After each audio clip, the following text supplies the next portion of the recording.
that are recognized by the Army Corps of Engineers, and they it's not a rubber stamp, but it is certainly a much less aggressive review of your permit if you fall within the guidelines of the PGP. And then once you have gotten through the federal level of review, it goes back to the state for final approval. And at that point, you get your licenses that allow you to then um, start farming. And so it seems, if you look at this, to be a fairly straightforward and logical sequence from town to state to federal and then back to state again. Um, so what I'd like to do is sort of talk about this in a little bit more detail, and I'm going to use a situation that is near and dear to my heart. I recently retired from teaching at Roger Williams University down in Rhode Island. And as you can see in this cartoon, there are different options for retirement. And I chose not to sit around and wait for death, but to take on a new enterprise with my retirement. And so I joined up with two partners and we established Blue Stream Shellfish. It's an LLC. And we're in the process of permitting a site in Mattapoisett, which is on the south coast of Massachusetts. I'll show you that in a minute. And we're going to be looking at growing oysters and kelp to start off with, and then potentially branching into other things. My partners are actually fish farmers. They run a trout hatchery on Cape Cod, a large recirculating finfish culture facility in Western Mass, and a trout culture facility up in New Hampshire. And so I'm taking them kicking and screaming into the world of invertebrates with oyster culture, and they're quite excited about it actually. So let's talk a little bit about Blue Stream. So, and I draw your attention to the south coast of Massachusetts and into Rhode Island. And if you look closely, you'll see a little red blob there that represents a farm site that is just over the border from Fairhaven, Massachusetts, in the town of Mattapoisett. And if we look a little bit more closely, you can see here that on this navigation chart, the site's been outlined in red. It's right at the convergence of Nascatucket Bay and Buzzards Bay, and it is bounded to the west by Fairhaven. You can see Sconticut Neck and West Island there, and to the north and with the Mattapoisett Neck and Mattapoisett Harbor and Brant Island Cove. And so this is the site that we are in the process of getting permitted. This is a Google map version of it. You can see the town boundaries. We're right on the boundary between Fairhaven and Mattapoisett. And you might notice that the shapes on these two different depictions of our site are a little bit different. And I'll talk about that in a second. So this site has actually a long history of aquaculture. It was initially licensed by the town in May of 1990 as a bay scallop farm. And it represented 100 acres of deep water, about 20 feet of water, 20 to 25 feet over the bulk of the area. It's relatively nice, flat, sandy bottom. It's very well protected from the northeast storms in the winter, not so much protected from the southwest winds in the summer. But overall, it looked like a fairly good place to grow shellfish. So as I said, it started out as a bay scallop farm, and they were growing bay scallops in pearl nets and lantern nets, which I'm sure you've heard about from Seth because he's a big lantern net, pearl net guy.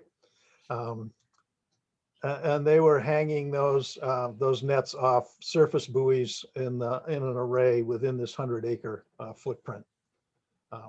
The previous owner, the initial owner of this, was not particularly concerned about good environmental practices, I guess I could say, and had a long history of not really policing the area and keeping it quite as neat and clean and sort of minimizing any risks to recreational boaters or whatever.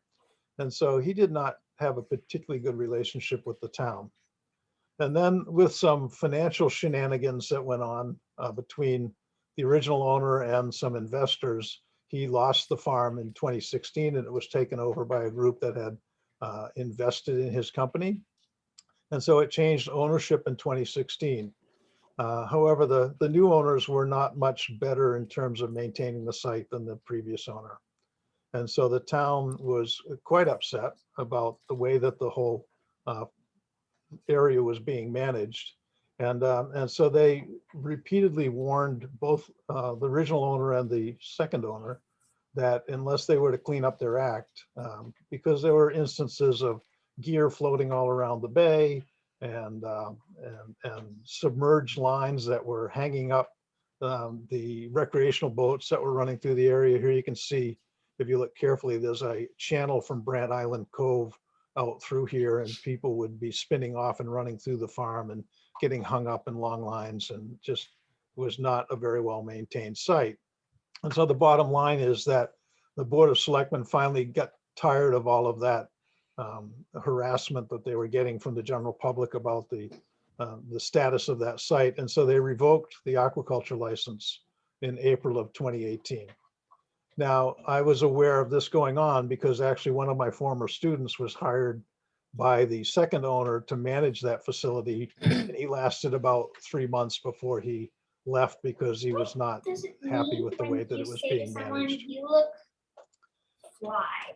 And so, with the revoking of the license in April of 2018, Blue Stream came in. I was anticipating retiring in 2020. And so we thought we would start getting it set up. And so in June of 2018, we submitted an application to the town to ask for them to transfer the license from the previous owners to Blue Stream. And this concept of transfer was an important aspect to our business plan, because by transferring the license, that means that all of the existing permits that were in place for that farm, and that farm had been on site for 28 years at this point, would then automatically be relayed over to us, and we would not have to go through any kind of an initial permitting process.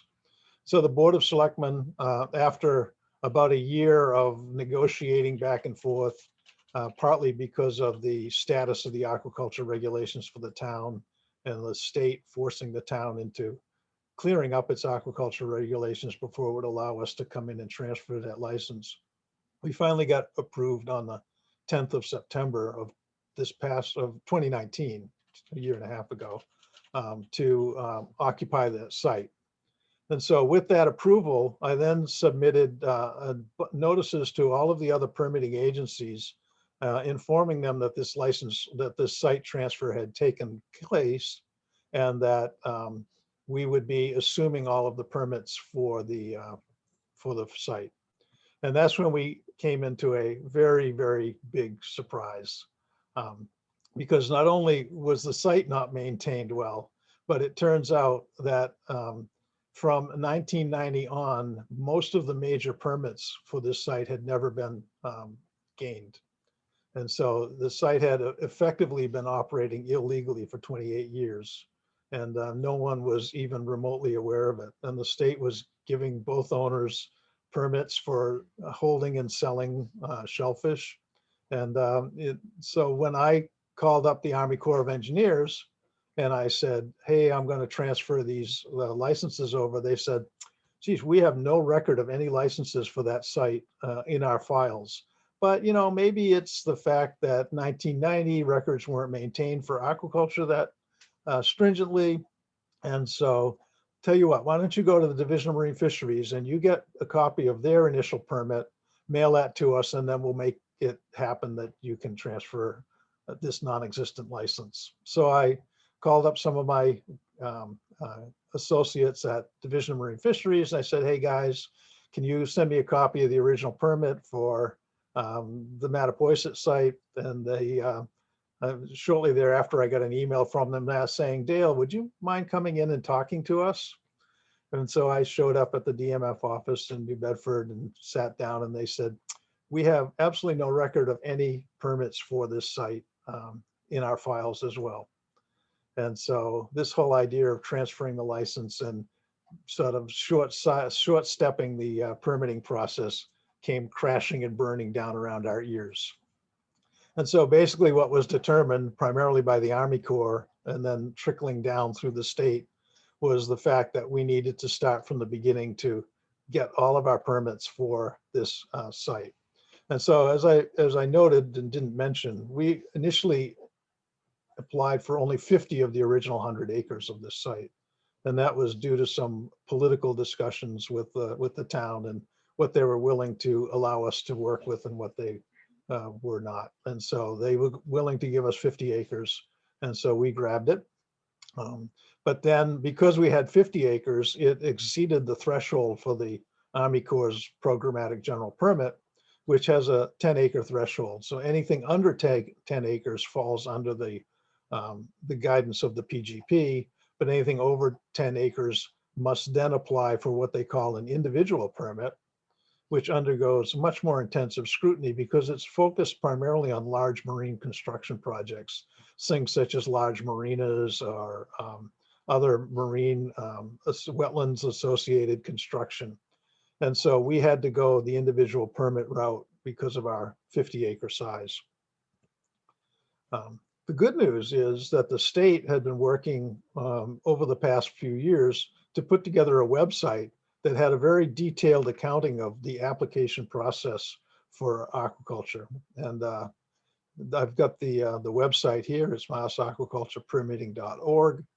And they have a permitting tool in there that lists in a series of 12 steps what the permitting process is for a aquaculture site in Massachusetts.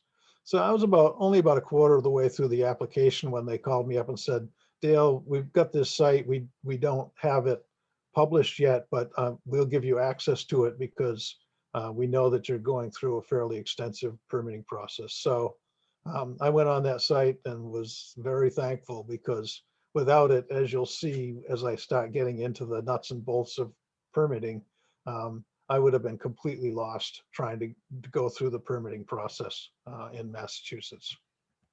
So let's talk about this 12 steps of permitting in Massachusetts.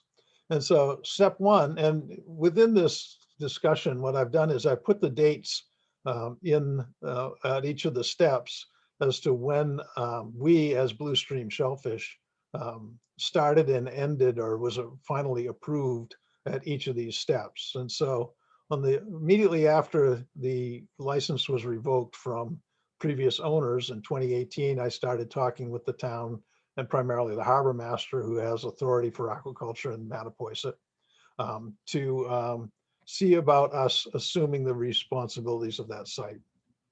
And so step two is to actually locate it. And that was easy for us because it had already been an active aquaculture site. So we knew that the growing classification, which is a determination that the state makes in terms of human health risk. And so for shellfish aquaculture, you can only put farms in areas that are approved, which means that the shellfish can be harvested for human consumption. You need to determine the growing area status, whether the town has any kind of management closures in the area, whether there's landowner or deeded rights. And so in Massachusetts, surprisingly, even though riparian laws are protect subtidal lands or tidal lands to some degree, there actually is a situation where upland landowners in some cases have deeded rights to the tide flats. And so that is an important aspect of you looking at your site, particularly if you're working in an intertidal zone. Because we're a mile offshore, that wasn't really an issue for us. And then you have to look at whether it's regulated or has protected resources in the area. And that includes both endangered or threatened species, but also important habitat species like eelgrass on site. So once you've got your site sort of all figured out and you know pretty much what you want to do, then you would apply for a municipal license. So you would go to the town and apply. So in each of these steps, if they have 2 asterisks next to them, that means that takes a formal application, a written formal application. Sometimes they're prepared documents that you just fill in the blanks. In other places, you have to generate them from scratch. using your own creativity. And so in this case, this is one that I generated from scratch. So I applied to the town for the site on the 28th of June in 2018. And it took them a little bit over a year to actually make a decision on that, because as I mentioned earlier, they had to get their aquaculture regulations in tune and in step with the state's approval process before. And that took, I think it took about 8 months for that to happen. And so we got our municipal license. You're also, in some towns, they have fishing permits, commercial fishing permits. Nobody in Mattapoisett has said anything about that to me yet. And so I'm just keeping my mouth shut and hoping that they don't come back and require me to get that. Although that's generally just a general application and immediate response. So once you get approval at the municipal level, then you have to move on to get state site certification. And this includes an environmental review, which is a paper review of the site. And so I submitted that in May of 2020 and got a response back on the 8th of July, certifying the site as being acceptable. And then they have to do an actual site inspection. So in my case, in 20 feet of water, we had to take out a team of divers to have them run a site inspection in situ. So they swam the site, did transects for determination of resources on the site, and then made the determination that there were no red flags in terms of important resources on the site that may be impacted by our activities at the site. So we received our site certification in early August of 2020. And again, that took a formal application. At that point, we had to file a notice of intent with the Town Conservation Commission. Now, Town Conservation Commissions are tasked with enforcing the wetlands regulations for each of the individual towns. This is another responsibility that the state has given the towns. And so because submerged lands are considered part of the wetlands of the state, the Commonwealth, then we had to notify the Conservation Commission that we were proposing to farm there, and they had to review our application. And then what they do is, rather than approval, they give you an order of conditions where they tell you what you can and can't do on the site. And so we worked closely with the Conservation Commission, the conservation agent, and submitted an application. This was a very long predetermined form that we had to fill out, again, primarily directed at building construction in the wetlands, but we adapted it to fit our purpose, submitted it on the 10th of May, and was able to get an order of conditions or approval by the Conservation Commission on the 30th of July.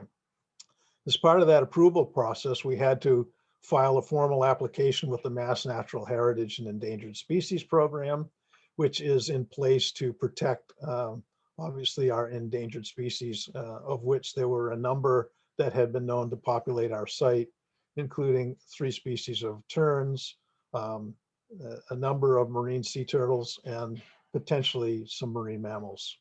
And so we had to file with them to get approval. And part of that approval process is to be reviewed potentially under the Massachusetts Endangered Species Act, or the MESA review. However, the MESA review is exempted from farms that have been in operation within the previous 5 years of the application point.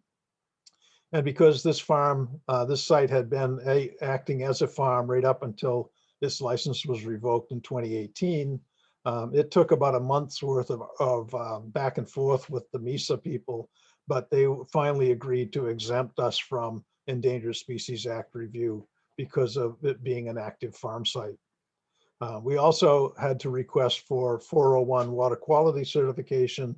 This is a certification that's awarded by the Mass Department of Environmental Protection, and that is to ascertain whether we will be compromising water quality on the site. And so we were able to get approval through our 401 certification on the 28th of August in 2020. So we're chugging right along. And each one of those filings that are listed there required a formal application. Including with the water quality certification application, we had to write a document that listed alternatives to our proposed farm site. And so I had to do a fairly in-depth analysis of why our site was good and why other sites weren't so good. And so that it's a bit of a challenge to generate that in a way that's acceptable to DEP. And then under some circumstances, if you're going to be putting permanent structures in the water, then you have to apply for Chapter 91 waterways authorization, again through DEP. However, because all of our cages were transitory and there was no permanent structures on our site, we were not required to file for Chapter 91 authorization. Step 7 was, once we got through all of that, was to file with the Mass Bureau of Underwater Archaeological Resources, because we had to demonstrate that there were no important archaeological resources like, Spanish galleons with lots of gold that had sunk on our site, or potential Native American sites. And so we filed with the Mass Bureau of Underwater Archaeological Resources, got agreement back on the 4th of August that there was no resources to worry about. That did include notification of the Native American tribes in the vicinity. So we had to contact the 2 Wampanoag tribes on Cape Cod and Martha's Vineyard. And then we were asked to file with the Mass Historical Commission. However, I argued against that because the Mass Historical Commission is actually in responsibility is to regulate historical buildings in the Commonwealth. And I was successful to argue that a mile offshore and 20 feet of water, there probably weren't any buildings that they would have to worry about. That took 3 weeks to get that taken care of. Step 8 was to then request MEPA review, Mass Environmental Protection Act review. And part of that involves making sure that our use of the resource was consistent with coastal zone management regulations. So we had to file for coastal zone management regulations of federal consistency. And then part of that is to make sure that we were compatible with the Federal Ocean Sanctuaries Act and the Ocean Management Plan, which sort of fell under that consistency review. And so we were able to get the consistency review, but we sidestepped the MEPA review because the actual impact of our equipment that we're going to have on site consisted of less than a half an acre of direct contact with the bottom. And so if you looked at the feet of our cages and the anchors that we had out, it came to 0.43 acres of impacted bottom. So we were able to just barely slip under the threshold for MEPA review, which is a fairly extensive review that in some cases requires an environmental impact assessment, which is a fairly large undertaking.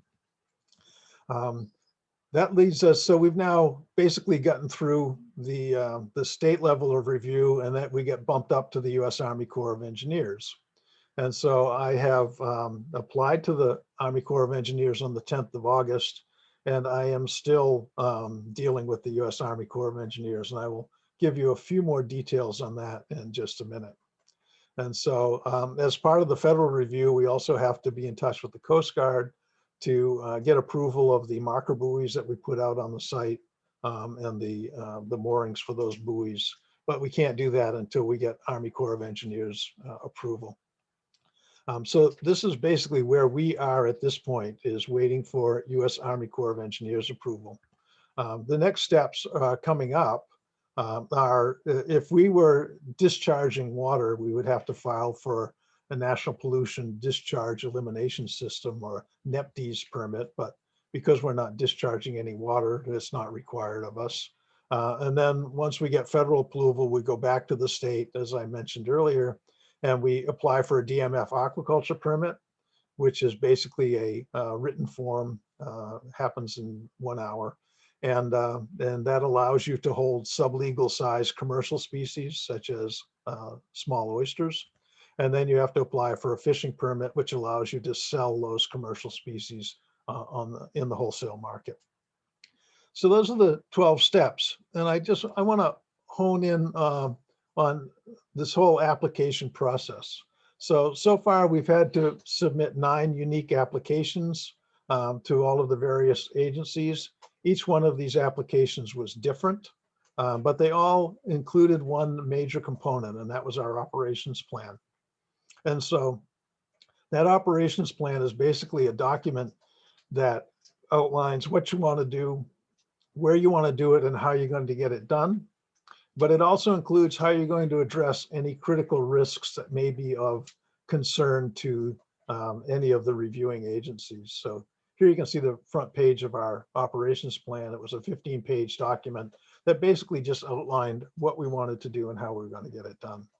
And then, so we included this operations plan in each one of our applications, but then you also have to tailor that operation or that application to address the responsibilities of whatever the reviewing agency is that you're submitting the application to. So not only do you have this sort of generic boilerplate operations plan that gets included, but then you have to do a custom designed application to cover that as you apply to each of these different agencies. So you really have to have an understanding of what the agency review responsibilities are, what their mandate is, and then how you can deal with that in terms of your operations. So I want to just talk a little bit, because I'm right in the middle of my federal review and it's driving me absolutely crazy. I thought I would just give you a quick rundown as to what the federal review is happening there. And so the first thing that they do is they have to send it out for public comment. And so I submitted my application in mid-August, and unfortunately the core agent that was overseeing my application was promoted in her job and became a higher level administrator. And so she had to hand off my package for review to a person that had been promoted into her previous position. And unfortunately, the new person had never even looked at an aquaculture application before. And so it took her about a month and a half just to get up to speed so that she could publish the public notice for public comment, which happened on October 20th. So it took them 3 months just to get my federal application recognized and put out for public comment. So there's a mandated 30-day public comment period where people can request and get my operation plan so that they can then provide feedback. And we got one fairly extensive letter from a fairly well-known non-governmental organization that commented on our application. And I'll be perfectly honest with you, that NGO letter was probably one of the more dishonest representations of science that I have had to deal with. They fabricated a number of different examples of potential conflicts that in reality never existed. The only reason that I was able to counter that is because of my technical skills, but it was very disappointing that group would go to the extent of fabricating data to try to block the development of our shellfish farm. And so I was able to counter their arguments and hopefully put them in their place. I still haven't decided how I'm going to deal with it. Once I get my permits in place, there's a good chance I'm going to go back and actually challenge the individual directly to see if I can figure out exactly what their motivation was. We also, as part of this Army Corps review, is to go through a NOAA Section 7 review. Section 7 review addresses endangered marine species. And their primary concern with our review process was any kind of vertical lines and entanglements. As you're probably aware, there's a huge issue now, particularly in Cape Cod Bay, with right whales and vertical lines going to lobster traps or gill nets or whatever. And so that, because it's such a sensitive issue and is constantly in the press, that immediately came up as a red flag for our system because we have vertical lines that are attaching buoys to oyster cages on the bottom, very much like a lobster trap. And we also had vertical lines that were anchoring our kelp lines because we were also going to be doing kelp culture in the wintertime. And so we had to come up with alternatives to these vertical lines to minimize the risk for entanglements. So that entailed putting breakaway links on our buoy lines to the oyster cages. And so the primary concern with that was marine sea turtles, particularly leatherbacks. And so they requested that we put 600-pound breakaway links on our vertical lines so that if anything were to entangle in them, if they exerted 600 pounds of effort against that line, it would break away. Now, nobody's ever been able to actually demonstrate that a 600-pound breakaway is effective for leatherback turtles, but that seems to keep everybody's happy. So I'm perfectly fine with putting 600-pound breakaways. The other thing that we did was we doubled up on our trawl lines. So we reduced the number of vertical lines for oyster cages by half with our system. And so hopefully, as far as I know, that kept everyone happy. They also didn't like our lines on our kelp system, but unfortunately, even the highest of the strength breakaway links, which are 1,700-pound breakaways that they use for areas where right whales may be compromised, are not strong enough to hold a kelp line under full sea conditions. I get that information from a kelp farmer down in Connecticut who has tried 1,700-pound breakaways on his kelp lines, and they break before he even puts any kelp on them. And so their solution, my solution, was to recognize that these lines are in tension, they're not slack. And so if a marine mammal were to hit this line, there's not enough give to the line to allow it to entangle. They basically would just bounce off it.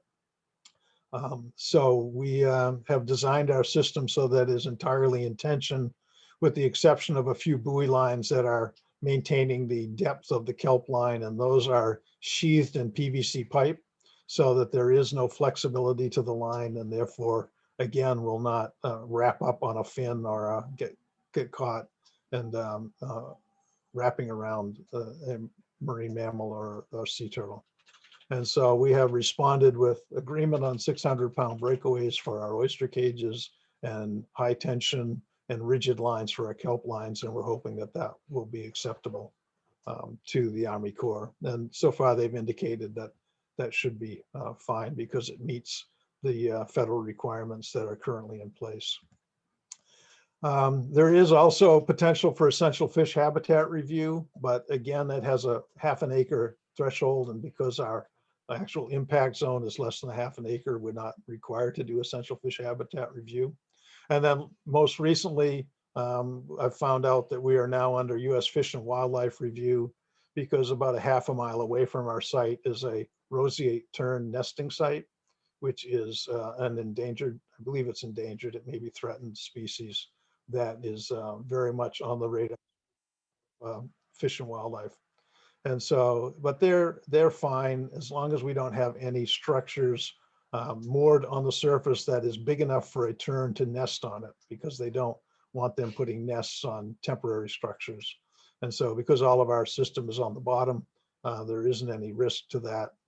And so I think we'll be fine with the roseate tern nesting site question.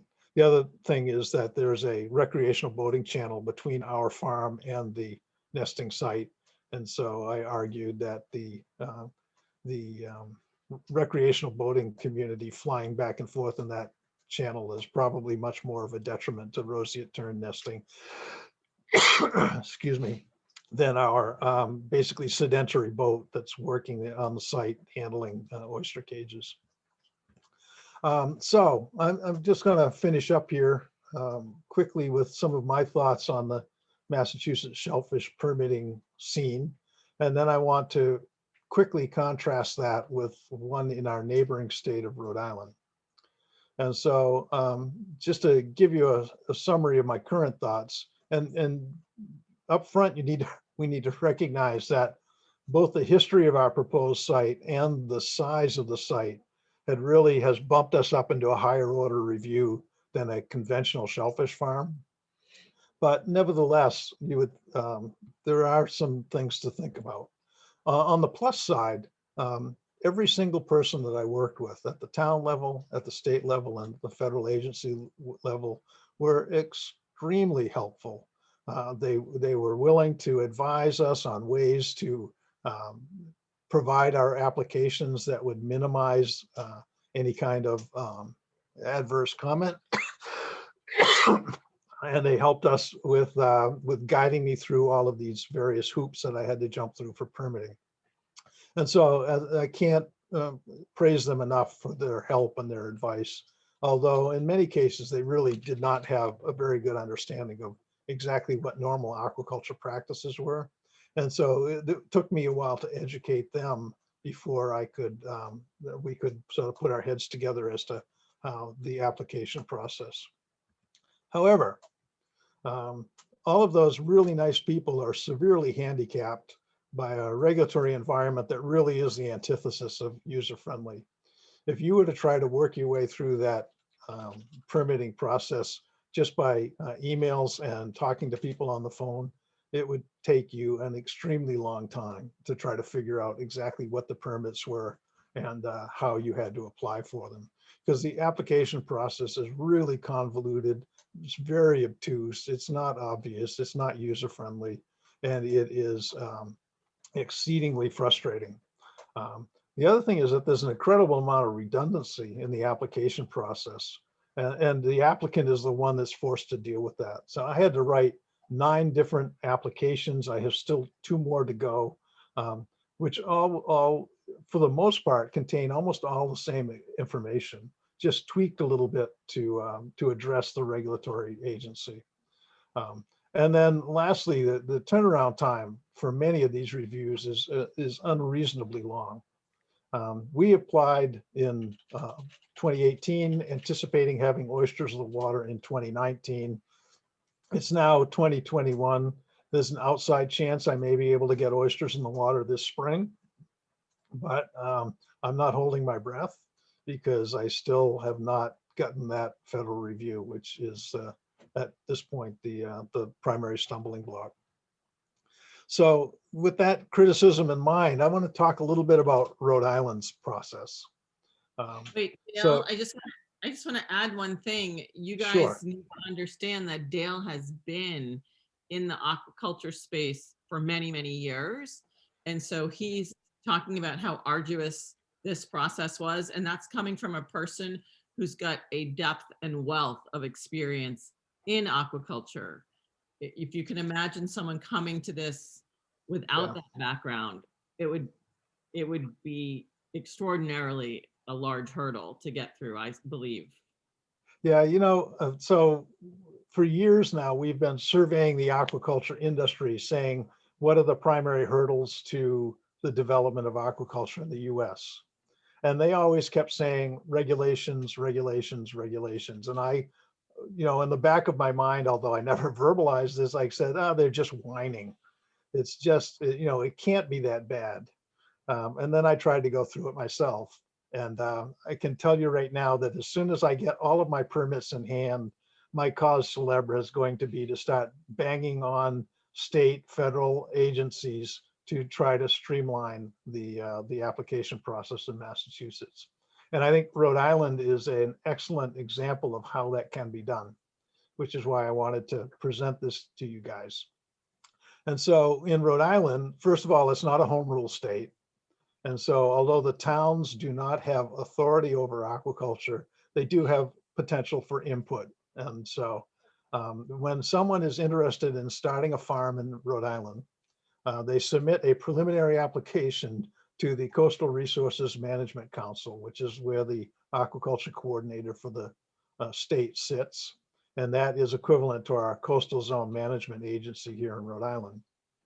And so they submit a preliminary application to the aquaculture coordinator at CRMC, and the coordinator calls together an informal discussion amongst all of the review agencies and the applicant. where they all sit down, at least pre-COVID times, and met face to face and went through the application and identified any potential red flags that may be associated with that application. That meeting was, notes from that meeting are then digested by the aquaculture coordinator. They send a letter back to the applicant saying, this is what you need to do to modify your application in order to make it acceptable. And then the applicant will then submit one full aquaculture application to the state coordinator. And that person in turn then distributes it to all of the various agencies and stakeholder groups that need to weigh in on the decision-making process, as well as making it available for 30-day public comment. All of those agencies review the application, the single one application, and they provide feedback back to the Coastal Resources Management Council. If there are no objections, then you automatically get approval. If there are objections, there's a public hearing with the Coastal Resources Management Council formal hearing. And at that point in time, they will make a decision whether to approve or deny. And so each of these review steps that you see between the full application, full aquaculture application and the CRMC, they have 60 days to respond. If they don't respond within 60 days, then the assumption is made that there are no objections and the permit application moves on. And so they have streamlined their application process to the nth degree with one application, a 60-day turnaround demanded of the review agencies, and then an immediate or near immediate decision as to whether yes or no. And so that really is the exact opposite of what we see in Massachusetts, and is really a very nice goal to direct our attention to in the future. So with that, I will, before I run back to my secret lair with my trusty sidekick Oyster Boy, I will be happy to entertain any questions that people might have.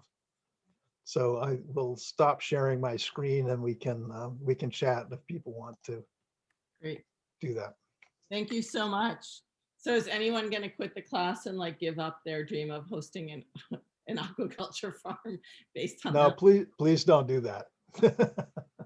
I will tell you that if you fall under that 10-acre threshold, then it's so much easier. It will make your life a lot easier. And currently is an initiative right now of something, the Mass Aquaculture Association and the state are working together in the Mass Shellfish Initiative, which I Yes. believe is trying to kind of make the whole process more uniform in the state of Massachusetts. So there is currently an initiative underway to do that. And the MassShellfishInitiative.org has its own website. I'll put it in the chat. Yep. Yeah, so, I have refrained from participating so far because I don't want to bend any noses out of joint before I get my permits in hand. Yeah. But as soon as that happens, there's a good chance that I might become a little bit more involved. And actually, just for a shameless plug, the Mass Shellfish Initiative came out of one of my classes. So, yep. So that's kind of cool at UMass. Anyway, who has questions? I'm sure someone does. And it doesn't have to be about permitting, because Dale's been in this space for many, many years, research-wise, permitting-wise, growing-wise, education-wise. Feel free to ask anything you'd like. Yeah, fire away. Diane, I see you unmuted. Go ahead. Go for it. So having dealt with regulatory myself through the FDA, yep. I have a hint of what your pain is like. Although I have to say the Massachusetts situation is described as a 12-step plan of the true 12-step plans of. So what happened in Rhode Island that led them to streamline, and how long ago was that? I have to think if this picks up that Massachusetts will just be swamped with applications and the system will stop working, which isn't good for the business economy. So Rhode Island passed a state aquaculture act, which sort of facilitated all of this streamlining. I want to say it was maybe 25 years ago.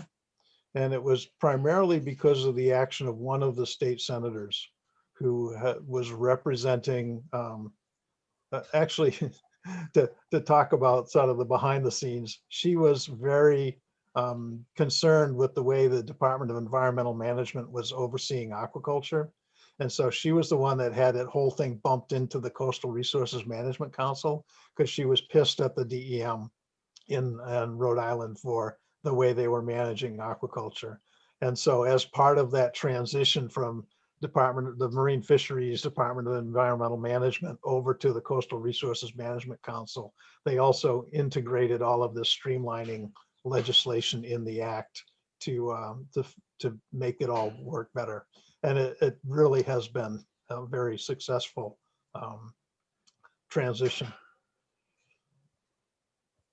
And also, I believe Maine's process is a lot more streamlined as well. Yes, yeah. I mean, Maine has, they've got a bunch of different categories, levels that you can apply for in the Maine system, starting at a very small scale and then scaling up to a full-blown commercial enterprise. And so that allows you to sort of step through as you progress your business. And that's a really nice feature, the way that Maine has set up their permitting process. Roseanne? Yeah, I remember in the reading somewhere talk about like bulk permitting, where a larger organization has already gone through the permitting process and then they sub-license to smaller growers. Does that exist in Massachusetts or? It does, actually. A number of the towns on the Cape have done what they sort of call block permitting. And so they would go in and permit a 50-acre area at the state and federal level, and then they would break that up into 2 to 5 acre plots and have individuals come in, and all they have to do is apply to the town then for that smaller plot because they have they've already passed the state and federal survey for review. It's a good idea. I have a little bit of heartburn with that because aquaculture is a rapidly evolving industry, and what might be a good site today may not be the best site tomorrow as the technology changes. And so by basically zoning the water sheet into an area where you yes or no you can do aquaculture, you can't, you may be really limiting the future development of the industry if that technology should change. So, I mean, it certainly has some good aspects, particularly in terms of simplifying things for the town, the citizens of the town. But I don't like to see the sites getting restricted based on this block permitting or zoning type of exercise. Thank you. Sort of related, the one thing that I didn't find in the reading is there a more substantial review or renewal or process that you have to do every so many years? Again, that's part of the town's regulations. Most of them have set it up so it's you revisit the permit every 10 years or 15 years, and you have to get recertified or re-permitted. Usually, unless you've really screwed up, this is a sort of just an exercise to be done. Although the site that I'm at, it was their annual or their 10-year review where the town took the initiative to take it away from them. So if you do screw up, it does give the town an opportunity to revisit, review, and rectify if they have to. Hey, Jack, did you have any questions? Yeah, I did. Curious, give or take, would you say most coastal states would follow the Massachusetts way or the Rhode Island way of permitting? Yeah, I guess it depends on the maturity of the industry in the state. In those states where they have, well, I'm not sure that's true. But in many states, that's my parrot in the background in case you hear something screaming. in many states that have had an industry for an extended period of time, they've sort of evolved into a much more streamlined application process as the state review agencies become more comfortable with the industry and the normal practices of the industry. So Massachusetts is sort of the exception of that, because we've had shellfish aquaculture here since the 1960s. And actually, you can actually track all the way back to the early 1900s if you want to, in some circumstances. And yet they still have really confounded the permitting process. I think that's partly because of this home rule sort of overarching structure of the way that the state manages some of its resources.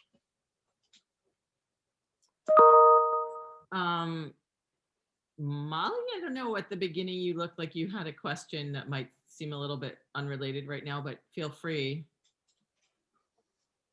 I was just kind of, surprised to hear that the NGO is kind of combative and may have misrepresented information. And I was just curious if that's like common or something to expect.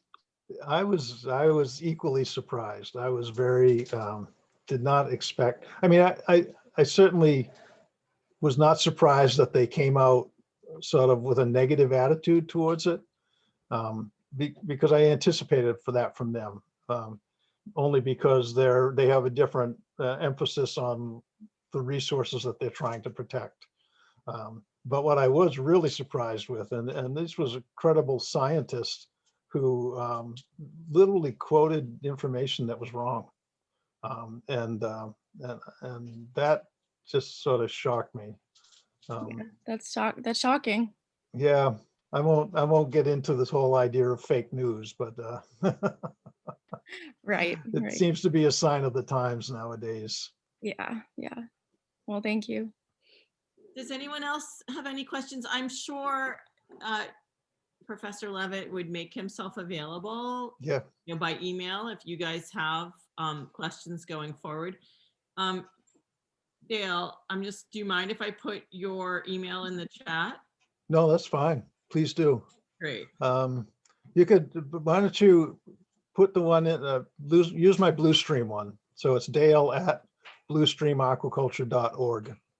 So that's just it. I don't even think I use that one at Blue. No, I'm trying to transition away from the Roger Williams University one, even though I'm maintaining that. It's trying to be more professional. Okay. And bluestreamaquaculture.org. It's not a nonprofit. It's a for-profit. No, it's a business. Yeah. It's a series of LLCs that are all different aspects of aquaculture. Great.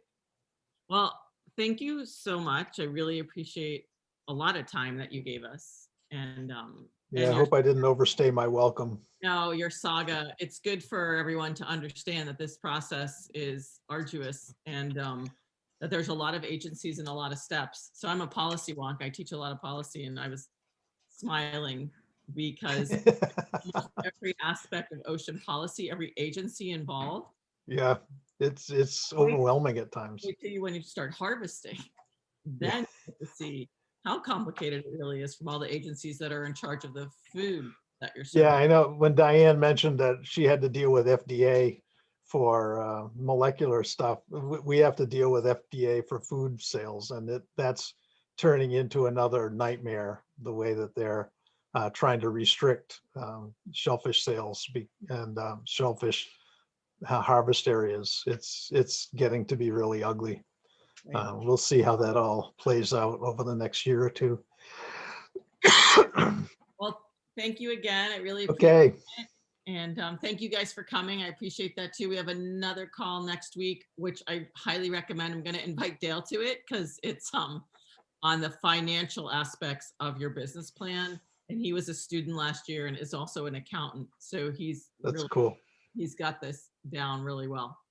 Yeah, and I'm just a biologist, so anything I can get on the business side is a big plus. Great.